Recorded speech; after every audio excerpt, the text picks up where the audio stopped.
का हमेशा हर चुनाव में ये कहती हैं कि जब हमारी सरकार बन जाती है, कांग्रेस बोलती है जब कांग्रेस पावर में आ जाएगी तो जो नौजवान गरीब बेरोजगार लोग हैं तो उनको रोटी रोजी के साधन तो उपलब्ध नहीं करा पाएगी, लेकिन उनको बेरोजगारी भत्ता 2-3 हजार रुपये जरूर दे देगी।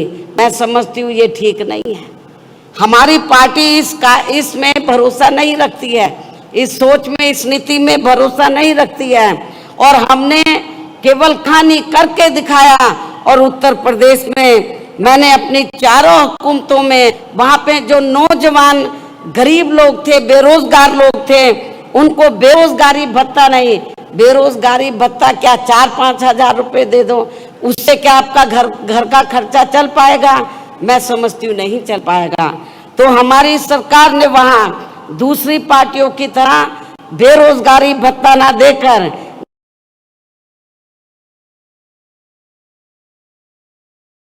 गरीब और बेरोजगार लोगों को, नौजवानों को हमने बड़े पैमाने पर वहाँ रोटी रोजी के साधन उपलब्ध कराए।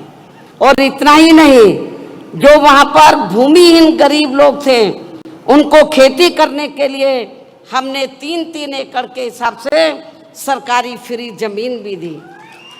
लेकिन आपके तेलंगाना स्टेट में मुझे मालूम हुआ, यहाँ के आपके तेलंगाना स्टेट के जो मुख्यमंत्री हैं श्री केसीआर के बारे में मुझे मालूम हुआ कि इन्होंने हमारी सरकार की नकल तो जरूर की यहाँ पर, लेकिन उसको ज़मीनी हकीकत में अमली जामा नहीं बनाया। इन्होंने कहा कि जो दलित वर्ग के लोग हैं या गरीब लोग हैं उनको 3-3 एकड़ हम खेती करने के लिए ज़मीन फ्री देंगे, लेकिन उन्होंने ऐसा नहीं किया। केवल कागजों में जरूर ज़मीन दे दी, लेकिन ज़मीनी हकीकत में, प्रैक्टिकल में आप लोगों को ज़मीन नहीं दी है। हमने उत्तर प्रदेश में सरकारी खर्चे से गरीब आवासीनों के पक्के मकान बना कर दिए। जिनके पास अपने घर नहीं थे, सरकारी पैसे से हमने पक्के मकान बना कर दिए। और इतना ही नहीं, जो SC ST वर्ग के लोग जिन्होंने बैंकों से कर्जा लिया हुआ था अपने छोटे मोटे काम के लिए और वो पैसा नहीं, कर्जा अदा नहीं कर पाए थे, हमने सरकार के पैसे से उनका कर्जा अदा किया, कर्जे से मुक्त उनको कराया हमने। ऐसे अनेकों और भी महत्वपूर्ण फैसले लिए गए जिससे इनकी काफ़ी हद तक आर्थिक स्थिति मजबूत हुई है।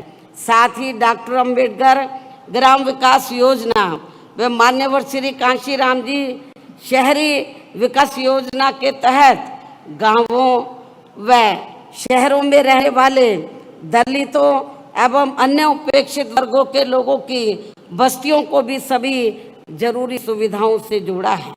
जिनकी जातिवादी सरकारों में चलते यहाँ हर स्तर पर काफ़ी ज़्यादा उपेक्षा की गई है।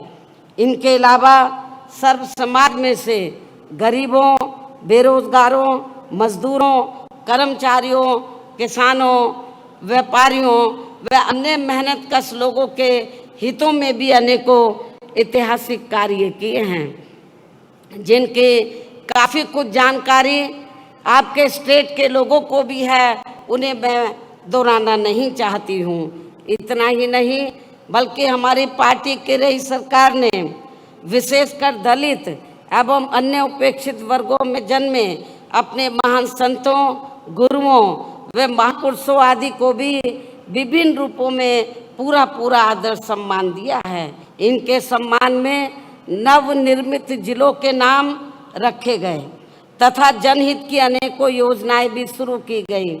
इनके आदर सम्मान में ऐतिहासिक स्मारक, गार्डन, पार्क आदि बनाए गए तथा इनकी काफ़ी भव्य प्रतिमाएं भी लगाई गई। जिनकी इन सब मामलों में विरोधी पार्टियों की रही सरकारों में वहाँ काफ़ी उपेक्षा की गई है। जबकि आपके यहाँ तेलंगाना स्टेट में BSP के थोड़ा मजबूत होते ही अब यहाँ की वर्तमान श्री KCR की पार्टी की जो सरकार है वो अपने राजनीतिक स्वार्थ में खासकर SC, ST व OBC वर्गों के मसीहा परम पूज्य बाबा साहब डॉक्टर भीमराव अंबेडकर के नाम पर कुछ सरकारी स्थलों के नाम रखने तथा उनकी ऊंची प्रतिमा लगाने व विभिन्न योजनाएं चलाने आदि की भी याद आने लगी है, जिसका वास्तव में पूरा क्रेडिट व श्रेय यहाँ के मौजूदा राज्य सरकार को नहीं जाता है, बल्कि बीएसपी के हर उस छोटे बड़े कार्यकर्ता पदाधिकारी आदि को जाता है, जिनकी वजह से अब यहाँ अपनी पार्टी का जनाधार बढ़ा है, जिससे घबराकर फिर यहाँ की वर्तमान राज्य सरकार को ये सब करने के लिए मजबूर होना पड़ा है। मुझे ये भी मालूम हुआ कि यहाँ के मुख्यमंत्री ने 2-3 बार ये कहा कि बाबा साहब डॉक्टर अंबेडकर ने जो भारतीय संविधान बनाया है तो हम उसको बदल देंगे, वो हमारी सोच के मुताबिक नहीं है। लेकिन जब हमारे लोग इसके खिलाफ मैदान में उतरे तो अपनी इस कमी पर पर्दा डालने के लिए, आपको खुश करने के लिए ये सब नाटकबाजी इनको करनी पड़ी है। जबकि इस मामले में सच्चाई तो ये है कि आपके राज्य सहित पूरे देश में कांग्रेस, बीजेपी व अन्य कोई भी जातिवादी पार्टी दिल से ये कतई भी नहीं चाहती है कि यहाँ SC, ST, OBC, मुस्लिम व अन्य धार्मिक अल्पसंख्यक समाज के लोगों का भी सही से विकास व उत्थान आदि हो सके तथा इनके संतों, गुरुओं व महापुरुषों आदि को भी पूरा आदर सम्मान मिल सके।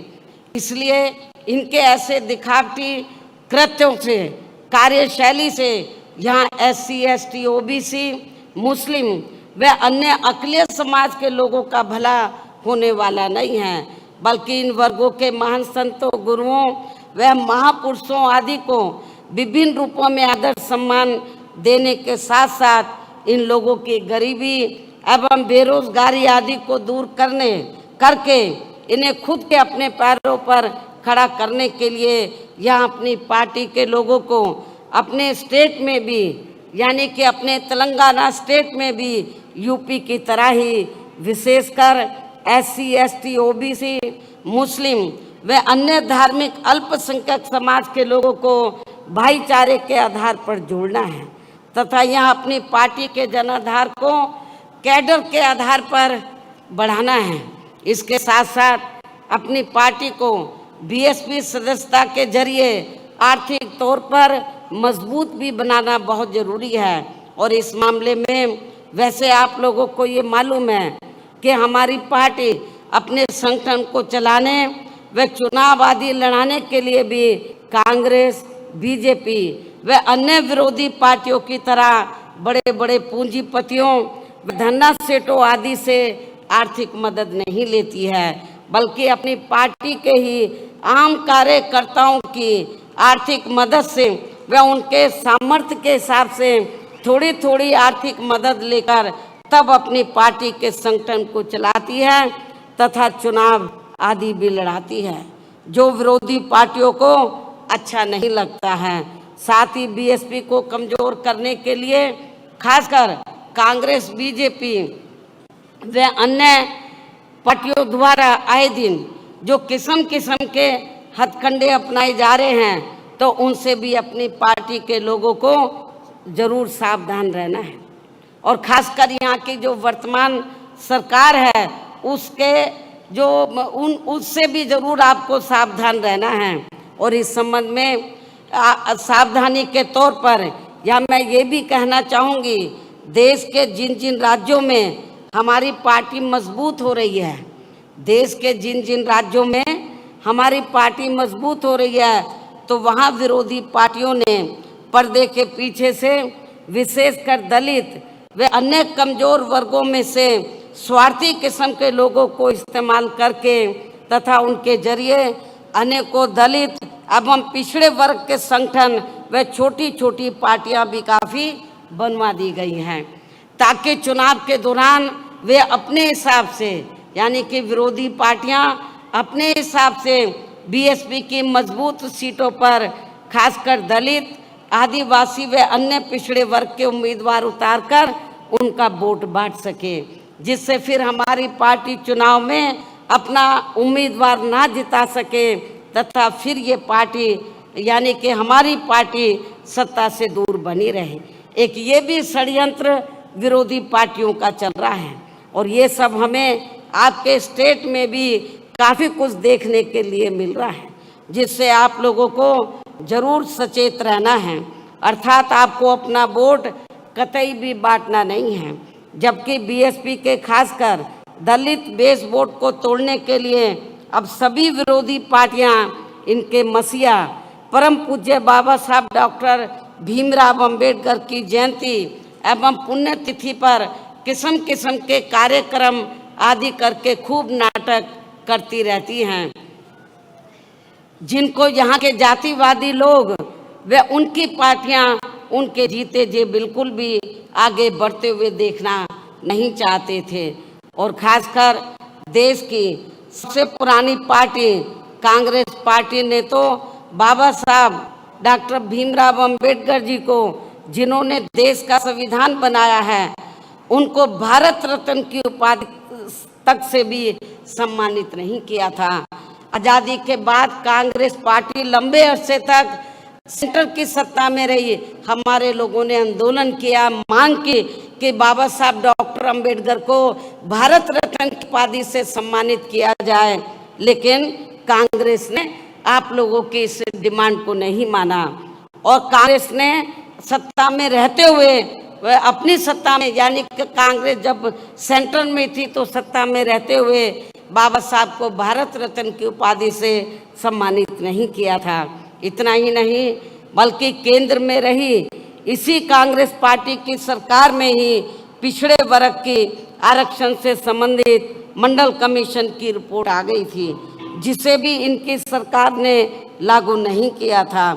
तब फिर बीएसपी ने अपने अथक प्रयासों से केंद्र में रही श्री बीपी सिंह की सरकार से उनसे इसे ये कह के लागू करवाया था। उस समय जब श्री बीपी सिंह की सरकार सेंटर में बनी उनके नेतृत्व में, तो श्री हमारी पार्टी के पहली बार कुछ मेंबर पार्लियामेंट जीत कर आए थे। खाता खुला था पार्लियामेंट में और मैं भी मेंबर पार्लियामेंट बनी थी, लोकसभा में मैं चुनकर आई थी। तो उस समय श्री बीपी सिंह ये चाहते थे कि माननीय श्री कांशीराम जी को उन्होंने कहा कि हम ये चाहते हैं कि आपकी पार्टी सरकार में शामिल हो और हम मायावती को जो आप चाहे हम बड़ी मिनिस्ट्री देने के लिए तैयार हैं। लेकिन हमने माननीय श्री कांशीराम जी ने श्री बीपी सिंह को ये कहा कि हमें आपके मंत्रालय कोई भी नहीं चाहिए, हमें केवल दो काम चाहिए आपसे। एक तो बाबा साहब डॉक्टर अंबेडकर को भारत रत्न की उपाधि से आप सम्मानित कर दो और दूसरा जो मंडल कमीशन की रिपोर्ट जो कांग्रेस ने ठंडे बस्ते में डाली है उसको लागू कर दो, हमें आपका मंत्रालय नहीं चाहिए।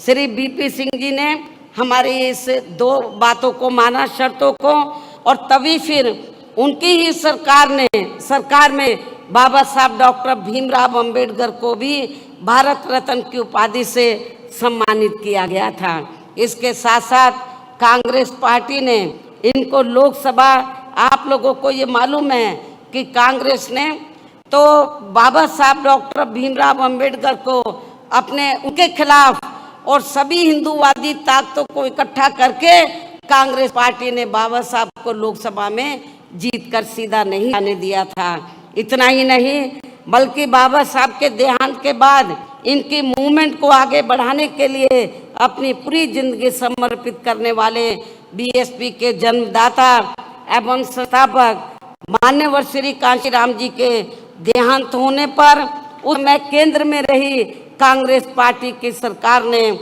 उनके सम्मान में एक दिन के लिए भी राष्ट्रीय शोक घोषित नहीं किया था, राष्ट्रीय झंडे नहीं झुकाए थे। हालांकि इन सब मामलों में बीजेपी व अन्य विरोधी पार्टियां भी कोई कम नहीं रही हैं, जो अब सरकारी कार्यों को भी अधिकांश प्राइवेट सेक्टर को ही देकर इनके आरक्षण को धीरे धीरे खत्म करने में लगी हैं, क्योंकि प्राइवेट सेक्टर में अभी तक भी इनके लिए अलग से कोई आरक्षण की व्यवस्था नहीं की गई है।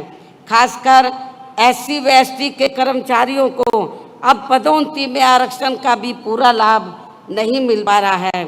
इसके साथ ही अपने अपने राजनीतिक स्वार्थ में इन वर्गों के लिए केंद्रीय व राज्य स्तर पर घोषणाएं तो खूब की जा रही हैं, लेकिन जमीनी हकीकत में उनका बहुत कम लाभ ही इन्हें मिल पा रहा है। कहने का तात्पर्य ये है कि पूरे देश में अब इन वर्गों के लोगों को ऐसी सभी विरोधी पार्टियों के कतई भी बहकावे में नहीं आना है। और आप लोगों को यहाँ की जो वर्तमान राज्य सरकार है, तो वो तो आप लोगों को गुमराह करने के लिए तो नंबर 1 पर है, किस्म किस्म के नाटक करने में माहिर है, लेकिन आप लोगों को इनके बहकावे में बिल्कुल भी नहीं आना है। और इन्हें अपनी केवल आप लोगों को केवल अपनी एकमात्र हितैषी पार्टी BSP को ही मजबूत बनाकर उसे कामयाब बनाना है, जो कहने में बहुत कम व कार्य करके दिखाने में ही ज़्यादा विश्वास रखती है। अर्थात BSP की कथनी व करनी में कभी कोई अंतर नहीं होता है, यानी कि BSP जो कहती है उसे करके भी दिखाती है। आप लोगों को ये मालूम है, यूपी में 4 बार हमारी सरकार बनी। हमने सरकार बनाने से पहले जब हम चुनाव में गए, असेंबली के चुनाव में, हमने दूसरी पार्टियों की तरह कोई अपना मैनिफेस्टो जारी नहीं किया। हमने कहा हम पावर में आ जाएंगे तब हम अपना मैनिफेस्टो जारी करेंगे, हम क्या करना चाहते हैं। हमने 4 बार कोई अपना मैनिफेस्टो जारी नहीं किया, और जब सत्ता में आ गए फिर हमने बता दिया कि हम क्या करना चाहते हैं।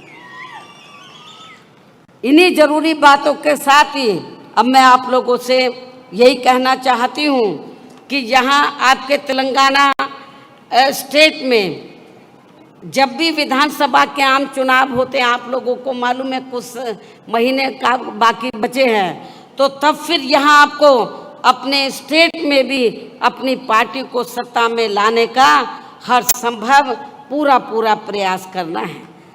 उसके बाद लोकसभा के आम चुनाव होंगे। लोकसभा आम चुनाव में भी आपको अपने प्रदेश से पार्टी के ज़्यादा से ज़्यादा सांसद जिता कर लाने हैं, मेंबर पार्लियामेंट जिता कर लाने हैं। वैसे आज आपकी ये जो भीड़ है और भीड़ के जोश को भी देखकर मुझे ऐसा जरूर लग रहा है कि इस बार आप लोग अपने प्रदेश से लोकसभा का आम चुनाव बाद में होगा, लेकिन लोकसभा आम चुनाव के साथ साथ विधानसभा, जो पहले विधानसभा का आम चुनाव होगा, तो विधानसभा आम चुनाव में भी अपनी पार्टी का यहाँ बेहतर रिजल्ट जरूर लाएंगे तथा अपनी पार्टी की यहाँ हर हालत में जरूर सरकार बनाएंगे। यहाँ अपनी पार्टी की हर हालत में या जरूर सरकार बनाएंगे, और सरकार बनने पर फिर यहाँ आपको पार्टी की ओर से मुख्यमंत्री हर मामले में काबिल व मिशनरी कार्यकर्ता को ही बनाया जाएगा। ये भी मैं आपको बताना चाहती हूँ। अर्थात फिर आपके स्टेट का आज मैं एडवांस में डिक्लेयर भी कर रही हूँ, आपको बता भी रही हूँ, घोषित भी कर रही हूँ। अर्थात जब हमें यह सरकार बनाने का मौका मिलता है तो फिर आपके स्टेट का मुख्यमंत्री यहाँ BSP के स्टेट अध्यक्ष श्री RS प्रवीण कुमार को ही बनाया जाएगा, जो अपनी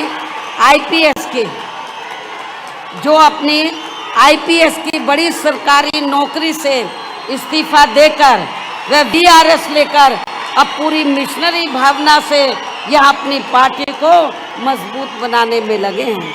मुझे पूरा भरोसा है कि ये इस पद पर आसीन होकर फिर यूपी की तरह ही यहाँ अपने लोगों का हर स्तर पर प्राथमिकता के आधार पर पूरा ध्यान रखेंगे।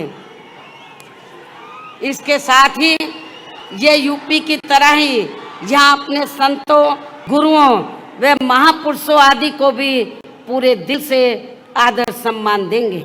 और इसके लिए आपके केंद्रीय स्टेट कोऑर्डिनेटर श्री राम जी गौतम भी मेरे दिशा निर्देशन में यहाँ के स्थानीय लोगों के साथ मिलकर अपनी पार्टी के जनाधार को बढ़ाने में वे आर्थिक तौर पर मजबूती देने में भी पूरे जी जान से लगे हैं। मुझे ये मालूम है कि हमारे स्टेट के प्रेसिडेंट के साथ साथ यहाँ पर लोकल जो स्टेट कोऑर्डिनेटर हैं वो भी यहाँ पार्टी को मजबूत बनाने में पूरे जी जान से लगे हैं। उनसे भी मैं यहाँ कहना चाहूँगी कि वे यहाँ के स्टेट में होने वाले विधानसभा चुनाव, पहले विधानसभा का आम चुनाव होगा कुछ ही महीने में, यहाँ आपके स्टेट में होने वाले विधानसभा आम चुनाव व इसके बाद लोकसभा आम चुनाव में भी अपनी पार्टी का बेहतर रिजल्ट लाने में अपना पूरा योगदान देंगे। तन मन धन से पार्टी को मजबूत बनाएंगे। ये मेरी यहाँ के जो पार्टी के जो वरिष्ठ लोग हैं और हमारे केंद्रीय स्टेट कोऑर्डिनेटर हैं उनसे मेरी पुरजोर अपील है। आप सभी लोगों से, कार्यकर्ताओं से भी, सभी छोटे बड़े पदाधिकारियों से भी अपील है कि कोई भी काम कठिन नहीं होता है, लेकिन आपकी इच्छा शक्ति होनी चाहिए। आप ये तहिया कर लें कि हमें यहाँ की वर्तमान स्टेट गवर्नमेंट को हमें सत्ता से बाहर करना है। जो ये सपना देख रहे हैं कि हम बाबा साहब का संविधान बदल देंगे, आप लोगों को संविधान, आप लोगों को इस लायक उनको नहीं छोड़ना कि वो संविधान बदलने के लायक हो। उनको सत्ता से बाहर करके आप लोगों को सत्ता पर काबिज होना होगा। आपको मेहनत करनी होगी। यूपी में भी वहाँ के लोगों ने बहुत मेहनत की। आप लोगों को ये बात बताना चाहती हूँ कि आप लोगों को लगता होगा कि यूपी में बीएसपी अब थोड़ा कमज़ोर क्यों हो रही है। बीएसपी कमज़ोर नहीं हो रही है। वहाँ पर जब तक उत्तर प्रदेश में बैलेट पेपर से चुनाव होता रहा, हमारी पार्टी का जनाधार आगे बढ़ा, बराबर बढ़ा है। और जब से चुनाव ईवीएम से हो रहा है तो समझ में नहीं आ रहा हमारा वोट कहाँ चला गया है। तो उसमें काफ़ी हेरा फेरी की है, धांधली ये की जा, पहले कांग्रेस करती थी, अब बीजेपी कर रही है, स्थानीय पार्टी भी कर रही है। लेकिन जब ये लोग ईवीएम में धांधली करते हैं, कभी कभी धांधली करने वाले लोग जिनको ये इस्तेमाल करते हैं, कभी कभी उनका सिस्टम फेल भी हो सकता है। इसलिए आप लोगों को ठंडे होकर नहीं बैठना है।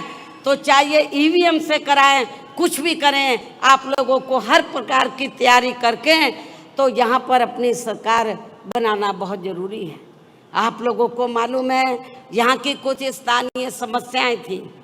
जब आंध्र प्रदेश आपसे, आपका पड़ोसी स्टेट है, तो जब ये तेलंगाना उसी का हिस्सा था, तो तेलंगाना के लोग ये स्ट्रगल कर रहे थे, इस क्षेत्र के लोग, कि उनका अलग से स्टेट बनना चाहिए। बहुजन समाज पार्टी पहली पार्टी थी जिसने पार्लियामेंट में पूरी दमदारी से आवाज़ उठाई और ये कहा कि तेलंगाना अलग से स्टेट बनना चाहिए।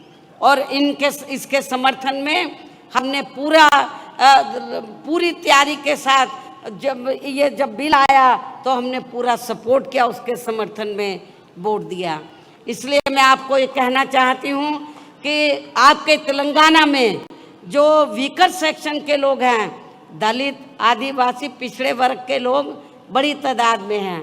आदिवासी लोगों की हालत काफ़ी ज़्यादा खराब है, दलितों की भी हालत काफ़ी ज़्यादा खराब है, पिछड़ों की भी। नौजवान लोग इधर बेरोजगार है, यहाँ पर भर्ती होती है, धांधली होती है, भर्ती में घपला होता है। और जब लोग आवाज़ उठाते हैं तो उनकी आवाज़ को दबाने का पूरा प्रयास किया जाता है। हमारे लोग जब मैदान में आते हैं, स्ट्रगल करते हैं, तब ये जांच बिठाते हैं। ये लोग नहीं चाहते कि आप लोगों को रोटी रोजी के साधन मिले।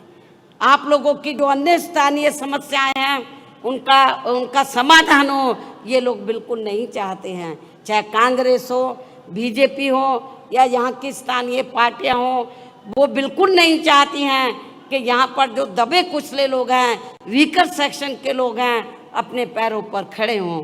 तो मेरी आप लोगों से यही अपील है कि आप लोग यदि चाहते हैं मान सम्मान की ज़िंदगी बसर करना, स्वाभिमान की ज़िंदगी बसर करना, अपने पैरों पे खड़ा होना चाहते हैं, अपने संतों, गुरुओं और महापुरुषों को यूपी की तरह आदर सम्मान देना चाहते हैं। आप लोग जुर्म जाति से निजात पाना चाहते हैं। कितना बुरा हाल है अपने लोगों का। एक IAS ऑफिसर जाके बिहार में नौकरी करता है, उसकी हत्या कर दी जाती है और उसके बाद जो हत्या में शामिल होता है वहाँ के वर्तमान राज्य सरकार उसको रिहा कर देती है, लेकिन यहाँ का आपका मुख्यमंत्री चुप रहता है और कुछ आवाज़ नहीं उठाता है। BSP ने इसके खिलाफ आवाज़ उठाई, ये गलत हो रहा है। लेकिन यूपी में हमने जो दबे कुचले लोग थे, जो पिछड़े वर्ग के लोग थे, उनको पूरा न्याय दिया, उनके ऊपर जुर्म जाति नहीं होने दी। हालांकि हमने जो फैसले लिए, दूसरी पार्टियां उसकी नकल करने की पूरी कोशिश में लगी रहती है, लेकिन वो जातिवादी मानसिकता होने की वजह से उनकी नीयत साफ नहीं है, इसलिए वो लोग उसका फ़ायदा आप लोगों को नहीं दे पा रहे हैं। तो मेरी आप लोगों से फिर पुरजोर अपील है कि कुछ ही महीनों में असेंबली का चुनाव होगा। आप लोग चुनाव से पहले अपने संगठन को मजबूत करें, पार्टी के जनाधार को बढ़ाएं, खास तौर से वीकर सेक्शन में, माइनॉरिटीज़ में, और जो अपर कास्ट में से गरीब लोग हैं, मेहनत कश लोग हैं, उनको भी तैयार करें, सर्व समाज को जोड़ें, बहुत बड़ी ताकत बनाएं, जनाधार को बढ़ाएं, और ताकि आप लोगों की अपनी सरकार बने। इसी उम्मीद के साथ अब मैं आप लोगों का और ज़्यादा समय न लेते हुए आप लोगों से यही रजा लेती हूँ। जय भीम, जय भारत।